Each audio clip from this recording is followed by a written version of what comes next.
Hello નમસ્કાર વિદ્યાર્થી મિત્રો, વેદ ડિજિટલ એજ્યુકેશનમાં આપ સર્વે વિદ્યાર્થી મિત્રોનું સહૃદય હાર્દિક સ્વાગત છે। આજે આપણે ધોરણ 8 વિષય વિજ્ઞાનમાં પાંચમું ચેપ્ટર વનસ્પતિઓ અને પ્રાણીઓનું સંરક્ષણ જેનું સ્વાધ્યાય સોલ્યુશન જોવાના છીએ। તો ખાસ ચેનલમાં નવા હોય તો ચેનલ સબસ્ક્રાઇબ કરી બાજુમાં બેલ આઇકનને પ્રેસ કરો જેથી તમને અવનવા વિડીયોની નોટિફિકેશન મળે। વિડીયો લાઈક કરો, તમારા મિત્રો દોસ્તોને શેર કરો। તો લઈએ વિદ્યાર્થી મિત્રો પાંચમું ચેપ્ટર વનસ્પતિઓ અને પ્રાણીઓનું સંરક્ષણ જેનું આપણે સ્વાધ્યાય સોલ્યુશન। તો એમાં પહેલો પ્રશ્ન છે ખાલી જગ્યા પૂરો। તો પહેલું એવું ક્ષેત્ર કે જ્યાં પ્રાણીઓ પોતાના કુદરતી નિવાસમાં સુરક્ષિત હોય તેને શું કહેવાય? તો કે વન્ય પ્રાણી અભયારણ્ય કહેવાય। શું કહેવાય? વન્ય પ્રાણી અભયારણ્ય। બીજું, કોઈ નિશ્ચિત સ્થાને જોવા મળતી જાતિને સ્થાનિક જાતિ કહે છે। ત્રીજું, પ્રવાસી પક્ષીઓ દૂરના વિસ્તારોમાંથી વાતાવરણીય પરિવર્તનના કારણે ઉડીને આવે છે। બીજું, નીચેનાનો તફાવત સ્પષ્ટ કરો। તો આમાંથી મિત્રો તફાવત પૂછવાની શક્યતા વધારે। વન્ય પ્રાણી અભયારણ્ય અને જીવાવરણ આરક્ષિત વિસ્તાર, અથવા તો તમને એવું પણ પૂછે જૈવાવરણ આરક્ષિત વિસ્તાર, તો બંને એક જ થશે। તો વન્ય પ્રાણી અભયારણ્ય, જીવાવરણ આરક્ષિત વિસ્તાર, જો એના મુદ્દા સામસામે વ્યવસ્થિત રીતે લખવાના રહેશે। પેલું, વન્ય પ્રાણીઓને તેમના કુદરતી નિવાસમાં સુરક્ષિત અને સંરક્ષિત રાખવા માટેના વિસ્તારને વન્ય પ્રાણી અભયારણ્ય કહે છે અને આમાં જે તે ક્ષેત્રની જૈવ વિવિધતા અને સંસ્કૃતિને જાળવી રાખવામાં સહાયક વિસ્તારને જૈવાવરણ આરક્ષિત વિસ્તાર કહે છે। બીજું, તેમાં પ્રાણીને પકડવા કે તેમના શિકાર પર પ્રતિબંધ હોય છે। આમાં તેમાં અન્ય ઘણા અભયારણ્ય અને રાષ્ટ્રીય ઉદ્યાન સમાયેલા હોય છે। વિદ્યાર્થી મિત્રોની કમેન્ટ હોય છે કે સર આ સ્વાધ્યાય સોલ્યુશનની પીડીએફ, સર અમારાનો વિડીયો સમજવો છે, સર આ પાઠ નથી સમજાતો વગેરે। તો ફેનિલ સર દ્વારા તમને વિડીયો વિજ્ઞાનના, જય સર દ્વારા મેથ્સના, પરેશ સર દ્વારા સામાજિક વિજ્ઞાનના, ગુજરાતી છે ધારા મેડમ, બરાબર, ઇંગ્લિશ છે નીલમ મેડમ, આ બધા જ શિક્ષકો દ્વારા વિડીયો તમને પ્રાપ્ત થશે। તો વેદ ડિજિટલ એજ્યુકેશન નામની એપ્લિકેશનમાં જેમાં બધા જ વિષયના પાઠ્ય પુસ્તકના પ્રકરણની સમજૂતીના વિડીયો તમને મળશે, અભ્યાસ સ્વાધ્યાયની સમજૂતીના વિડીયો પ્લસ એમની પીડીએફ પણ તમને મળશે, વિષય પ્રમાણેનું મટીરિયલ મળશે, પીડીએફ, પરીક્ષા માટે ઉપયોગી અસાઇનમેન્ટ પ્લસ પીડીએફ તમને મળશે, પરીક્ષાના પેપરની સમજૂતીના વિડીયો પ્લસ પીડીએફ, એકમ કસોટીની સમજૂતીના વિડીયો પ્લસ પીડીએફ, સ્વ અધ્યયન પોથીની સમજૂતીના વિડીયો પ્લસ પીડીએફ, આ બધું જ તમને વેદ ડિજિટલ એજ્યુકેશન નામની એપ્લિકેશન જે ગૂગલ પ્લે સ્ટોર કે જ્યાંથી તમે ગેમ ડાઉનલોડ કરો છો ત્યાં જઈને ડાઉનલોડ કરો, તમારા મોબાઈલ નંબર નાખો, સેન્ડ ઓટીપી કરશો, 4 આંકડાનો ઓટીપી આવશે, તમે નાખશો તો પેડ કોર્સમાં જુદા જુદા પેડ પ્લાન, એક્ઝામ પેપરમાં તમને પરીક્ષાના પેપરો મળશે, 3 થી 12માં 3 થી 12 ધોરણના તમને શું પ્રાપ્ત થશે? વિડીયો પ્રાપ્ત થશે। એમાં તમારું ધોરણ તમારે સિલેક્શન કરવાનું અને એની અંદર વિષય પ્રમાણે પાઠ વાઇઝ વિડીયો જોઈ શકશો। એટલે ખાસ તમારા મિત્રો દોસ્તોને શેર કરજો। ચલો બીજું, પ્રાણી સંગ્રહાલય અને વન્ય પ્રાણી અભયારણ્ય। તો પ્રાણી સંગ્રહાલય અને વન્ય પ્રાણી અભયારણ્ય આ બંને વિશે તમારે લખવાનું છે। તો કઈ વાંધો નહીં, ચાલો આપણે લખી નાખીએ, બરાબર। પ્રાણી સંગ્રહાલય, તેમાં પ્રાણીઓને બંધનાવસ્થામાં રાખવામાં આવે છે, એટલે કે બંધન હોય, તો તેમાં પ્રાણીઓ મુક્ત કે છૂટા હોય, તેમાં કુદરતી વસવાટની સમકક્ષ કૃત્રિમ વસવાટ પૂરા પાડવામાં આવે છે અને તે કુદરતી વસવાટ છે। તેમાં પ્રાણીઓના રક્ષણ, ખોરાક અને આરોગ્ય વગેરેની કાળજી રાખવામાં આવે છે અને તેમાં મુખ્ય રક્ષણનો ઉદ્દેશ હોવાથી પ્રાણીઓને નુકસાન થાય તેવી બધી જ પ્રવૃત્તિઓ ઉપર પ્રતિબંધ હોય છે। આગળ જોઈએ વિદ્યાર્થી મિત્રો, નાશપ્રાય જાતિ અને લુપ્ત જાતિ। તો લઈએ નાશપ્રાય જાતિ અને લુપ્ત જાતિ। પેલું, નિર્ધારિત સંખ્યાથી ઓછી સંખ્યા ધરાવતી જાતિને નાશપ્રાય જાતિ કહે છે અને પૃથ્વી પર અસ્તિત્વ ગુમાવી ચૂકેલી જાતિને લુપ્ત જાતિ કહે છે। બીજું, સંરક્ષણ ઉપાયો જે કે અભયારણ્યો, રાષ્ટ્રીય ઉદ્યાનો, આરક્ષિત યોજનાઓ વડે તેમને બચાવી શકાય છે અને લુપ્ત જાતિઓ પુનઃ જીવિત કરી શકાતી નથી। આગળ, વાઘ, સિંહ, હાથી, જંગલી ભેંસ, સાબર નાસપ્રાય જાતિઓ છે, જ્યારે ડાયનાસોર છે એ કેવી જાતિ છે તો કે લુપ્ત જાતિ છે. બરાબર. આગળ જોઈએ વિદ્યાર્થી મિત્રો, ખાસ આપણે આમની અંદર તો વનસ્પતિ સૃષ્ટિ અને પ્રાણી સૃષ્ટિ. તો વનસ્પતિ સૃષ્ટિ, પ્રાણી સૃષ્ટિ, જો આમાં તમારે ખાસ એ બાબતનું ધ્યાન રાખવાનું છે કે સામ સામેના મુદ્દા એકદમ વિરોધી વ્યવસ્થિત હોવા જોઈએ. પેલું, પૃથ્વી પરની હરિયાળી વનસ્પતિ સૃષ્ટિને કારણે છે. અહીંયા પ્રાણી સૃષ્ટિના મોટા ભાગના પ્રાણીઓ ખોરાક માટે વનસ્પતિ પર સીધા આધારિત છે. બીજું, જે તે વિસ્તારની વનસ્પતિઓને તે વિસ્તારની વનસ્પતિ સૃષ્ટિ કહે છે. અહીં જે તે વિસ્તારના પ્રાણીઓને તે વિસ્તારની પ્રાણી સૃષ્ટિ કહે છે. વનસ્પતિ સૃષ્ટિના સભ્યો પ્રકાશ સંશ્લેષણ ક્રિયામાં વાતાવરણમાંથી કાર્બન ડાયોક્સાઇડનું શોષણ કરે છે, જ્યારે પ્રાણી સૃષ્ટિના સભ્યો પ્રકાશ સંશ્લેષણ કરી શકતા નથી, તેથી કાર્બન ડાયોક્સાઇડનું શોષણ કરતા નથી. સાલ, સાગ, આંબો, જાંબુ વગેરે વનસ્પતિ સૃષ્ટિ છે, જ્યારે ચિંકારા, ચિત્તલ, નીલગાય, દીપડો વગેરે પ્રાણી સૃષ્ટિ છે. પ્રશ્ન 3, નીચે આપેલા મુદ્દા પર વન નાબૂદીની અસરો જણાવો. ખાસ વિદ્યાર્થી મિત્રો, ચેનલમાં નવા હોય તો ચેનલ સબસ્ક્રાઇબ કરી વિડીયો લાઈક કરજો, જેથી તમને ઉપયોગી રીતે અમે વધુને વધુ વિડીયા તમને પૂરા પાડી શકીએ, જેથી કરીને તમે ઘરે બેઠા મોબાઈલ દ્વારા સારામાં સારું એજ્યુકેશન મેળવી શકો.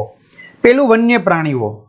તો વન નાબૂદીને કારણે વન્ય પ્રાણીઓના કુદરતી નિવાસ નષ્ટ થાય છે.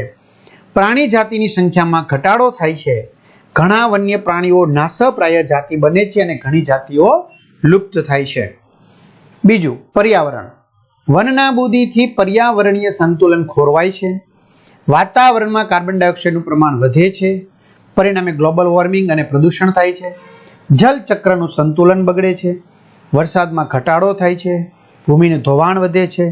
ભૂમિની ફળદ્રુપતા ઘટે છે. ત્રીજું, ગામડા.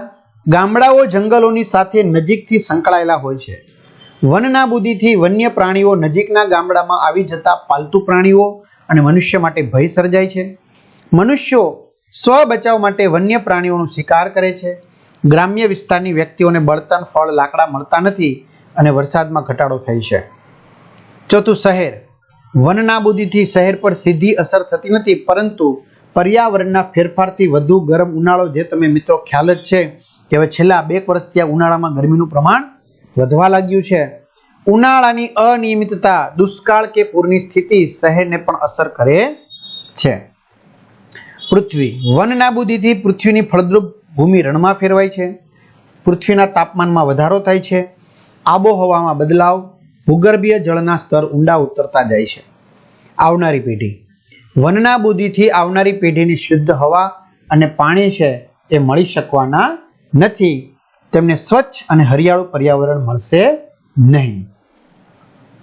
શું થશે જો આપણે વૃક્ષો કાપતા રહીશું તો શું થશે? તો પર્યાવરણીય સંતુલન જોખમાશે. પૃથ્વીના તાપમાન અને પ્રદૂષણના સ્તરમાં વધારો થશે. ઘણા વન્ય પ્રાણીઓના નિવાસ ખોરવાશે. પૂર અને દુષ્કાળ જેવી કુદરતી આફતોની સંભાવના વધશે. વરસાદ અને ભૂમિની ફળદ્રુપતામાં ઘટાડો થશે. બીજું, કોઈ પ્રાણીનું નિવાસ સ્થાન અડચણરૂપ બને તો પ્રાણી અસુરક્ષિત થઈ જાય, અથવા તેનું નિવાસ સ્થાન છીનવાઈ જાય તો પ્રાણી અસુરક્ષિત થઈ જાય. તેની સંખ્યામાં ઘટાડો થતા નાશપ્રાય બની શકે. ત્રીજું, ભૂમિનું ઉપલું પડ અનાવરિત થઈ જાય તો, ઉપલું પડ ધોવાઈ જાય તો ભૂમિમાં સેન્દ્રિય પદાર્થોનો ઘટાડો થઈ જાય.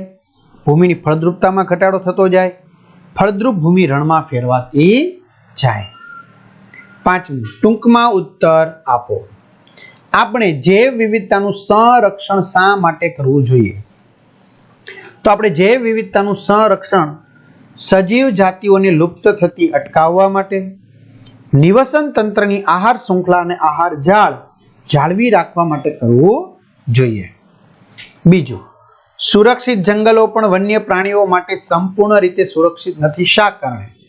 તો ભાઈ, સુરક્ષિત જંગલો પણ વન્ય પ્રાણીઓ માટે સંપૂર્ણ રીતે સુરક્ષિત નથી, કારણ કે જંગલોની આસપાસ રહેતા લોકો તેનો અતિ ઉપયોગ કરીને નષ્ટ કરી દે છે.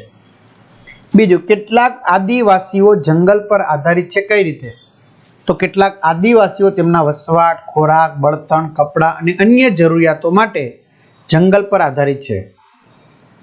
વન નાબૂદીના કારણો અને અસરો કઈ છે?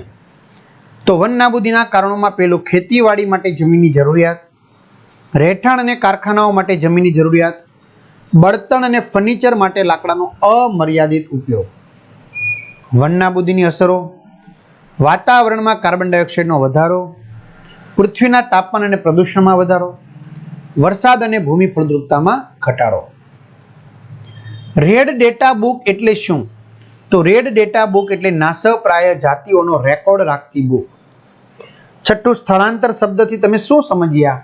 તો સ્થળાંતરણ એટલે કેટલીક પક્ષી જાતિઓ પ્રત્યેક વર્ષે તેમના મૂળ નિવાસમાં વાતાવરણીય બદલાવને કારણે અન્ય અનુકૂળ વસવાટમાં ઉડી જાય છે. ઠંડી સામે બચવા અને ઈંડા મૂકવા માટે પક્ષીઓ સ્થળાંતર કરે છે. છઠ્ઠું, કારખાનાઓ અને રહેઠાણની સતત વધતી માંગના કારણે જંગલો અવિરતપણે કપાઈ રહ્યા છે. શું આ પરિયોજનાઓ માટે વૃક્ષો કાપવા યોગ્ય છે? આ બાબત પર ચર્ચા કરો અને એક સંક્ષિપ્ત અહેવાલ તૈયાર કરો. તો તમારે લખવાનું છે કે ભાઈ ના, કોઈ પણ પરિયોજનાઓ માટે અવિરતપણે વૃક્ષો કાપવા યોગ્ય નથી. આપણે ફક્ત વૃક્ષો કાપતા નથી, પરંતુ ઘણા પ્રાણીઓના કુદરતી નિવાસ દૂર કરીએ છીએ. પર્યાવરણ સંતુલન ખોરવાય છે. તેથી ઘણી દૂરગામી લાંબા ગાળાની હાનિકારક અસરો સમગ્ર જીવસૃષ્ટિ પર સર્જાય છે. કારખાનાઓ પ્રદૂષણમાં વધારો કરે છે અને પ્રદૂષણમાં નિયંત્રિત કરતા વૃક્ષો દૂર કરાય છે. તમારા સ્થાનિક વિસ્તારમાં લીલોતરી બનાવી રાખવા માટે તમે કેવી રીતે યોગદાન આપી શકો છો? તમારા દ્વારા લેવામાં આવનારા પગલાંની યાદી તૈયાર કરો. તો સ્થાનિક વિસ્તારમાં લીલોતરી બનાવી રાખવા માટે પગલાંની યાદી, એમાં પહેલું, સ્થાનિક વિસ્તારમાં વધુને વધુ વૃક્ષો ઉગાડીશું. રોપેલા છોડની જાળવણી અને તેને પૂરતું પાણી પૂરું પાડીશું. સ્થાનિક લોકોને વૃક્ષોના ફાયદાઓની માહિતી આપીશું. જન્મદિવસે ઉંમરના વર્ષની સંખ્યા જેટલા છોડ રોપી અને તેની સંભાળના શપથ લઈશું. અથવા તો તમારો એક ઉછેરો તે ચાલે. વૃક્ષો કાપવાના ગેરકાયદાની માહિતી આપીશું. ગેરફાયદાની, માત્ર વૃક્ષોની ડાળી જ કાપવામાં આવે અને સમગ્ર વૃક્ષ કપાતા અટકાવવાની જવાબદારી લઈશું. આઠમું, વન નાબૂદીના કારણે વરસાદમાં ઘટાડો કેવી રીતે આવે છે તે સમજાવો. તો વનસ્પતિઓ પર્યાવરણમાં જલચક્રને જાળવી રાખવા માટેના મુખ્ય એકમ છે. વન નાબૂદીથી વનસ્પતિઓ વડે પાણીનું શોષણ, બાષ્પ રૂપે ઉત્સર્જન બંધ થતું જાય છે. વાતાવરણમાં યોગ્ય પ્રમાણમાં બાષ્પ એકત્ર થતી નથી. બાષ્પ ઠંડી પડવા માટેની સ્થિતિ સર્જાતી નથી. વરસાદી પવનોને રોકવા માટે વૃક્ષ ન હોવાથી વરસાદમાં ઘટાડો આવ્યો છે. 9. તમારા રાજ્યમાં આવેલા રાષ્ટ્રીય ઉદ્યાનની માહિતી એકત્રિત કરો તથા ભારતના નકશામાં તેના સ્થાનને ઓળખો અને દર્શાવો. તો ગુજરાત રાજ્યમાં આવેલા રાષ્ટ્રીય ઉદ્યાનની સંખ્યા 4 છે. પહેલું, ગીર જંગલ રાષ્ટ્રીય ઉદ્યાન, જે સૌરાષ્ટ્રમાં એશિયાઈ સિંહની વસ્તી ધરાવતો સુપ્રસિદ્ધ વિસ્તાર છે. બરાબર, એટલે સાસણ ગીર બધા ગયા જશો. બ્લેકબક કાળિયાર રાષ્ટ્રીય ઉદ્યાન, જે ભાવનગર જિલ્લામાં વેળાવદરમાં આવેલું છે. કાળિયારની ખૂબ વસ્તી ધરાવે છે. ત્રીજું, વાસંદા રાષ્ટ્રીય ઉદ્યાન, વલસાડ જિલ્લામાં ડાંગ વિસ્તાર નજીક આવેલું છે. ત્યાં નાશપ્રાય જાતિ પેન્ટેડ દેડકો જોવા મળે છે. ચોથું, દરિયાઈ રાષ્ટ્રીય ઉદ્યાન, જામનગર નજીક સમૃદ્ધ પરવાળા, દરિયાઈ લીલ અને મેંગ્રુવ વિવિધતા માટે જાણીતા છે. તો જો અહીંયા જામનગર પાસે દરિયાઈ રાષ્ટ્રીય ઉદ્યાન, ભાવનગરમાં વેળાવદર પાસે બ્લેકબક કાળિયાર રાષ્ટ્રીય ઉદ્યાન, ગીર સોમનાથમાં ગીર જંગલ અને અહીંયા વલસાડ પાસે ડાંગ નજીક વાસંદા રાષ્ટ્રીય ઉદ્યાન. 10મું, આપણે કાગળનો બચાવ શા માટે કરવો જોઈએ? એવા કાર્યોની યાદી બનાવો કે જેમાં તમારા દ્વારા કાગળની બચત થઈ શકે. તો કે છે ભાઈ, 1 ટન કાગળ મેળવવા માટે 17 પૂર્ણ વિકસિત વૃક્ષો કાપવામાં આવે છે. આથી કપાતા વૃક્ષોની સંખ્યા ઘટાડવા આપણે કાગળનો બચાવ કરવો જોઈએ. કાગળની બચત થઈ શકે તેવા કાર્યોની યાદીમાં પહેલું, કાગળનો પુનઃ ઉપયોગ તેમજ રિસાયકલ કરવું જોઈએ. બીજું, નકામા પેપર કે કાગળ ભેગા કરી તેને રિસાયકલ માટે મોકલવા.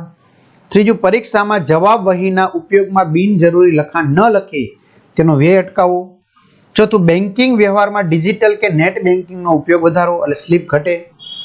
વર્ગ કાર્ય અને ગૃહ કાર્ય માટે નોટબુક કે ફૂલસ્કેપના પાનાઓનો પૂરેપૂરો ઉપયોગ કરવો અથવા ગણતરીમાં ઉપયોગ લેવો. નોટબુકના પાના બિનજરૂરી લખાણ કે માત્ર નામ અથવા લીટાકરી બગાડવામાં ન આવે. જે તે અભ્યાસના ધોરણને અંતે વધેલા કોરા પાના આગળના ધોરણમાં ઉપયોગમાં લેવામાં આવે. અભ્યાસ પાઠ્ય પુસ્તકો વર્ષના અંતે જે તે ધોરણમાં આવતા વિદ્યાર્થીને આપી તેનો ઉપયોગ કરાવવામાં આવે. આગળ જોઈએ વિદ્યાર્થી મિત્રો, તો નીચે આપવામાં આવેલ શબ્દના અંગ્રેજી શબ્દો વડે કોયડાને પૂર્ણ કરવાનો છે. તો એની ઊભી ચાવી અને આડી ચાવી. ઊભી ચાવીમાં પેલું, જાતિ કે જે લુપ્તતાના આરે છે. નાશપ્રાય જાતિઓની નોંધણી કરતી ચોપડી અને વન નાબૂદીની અસર.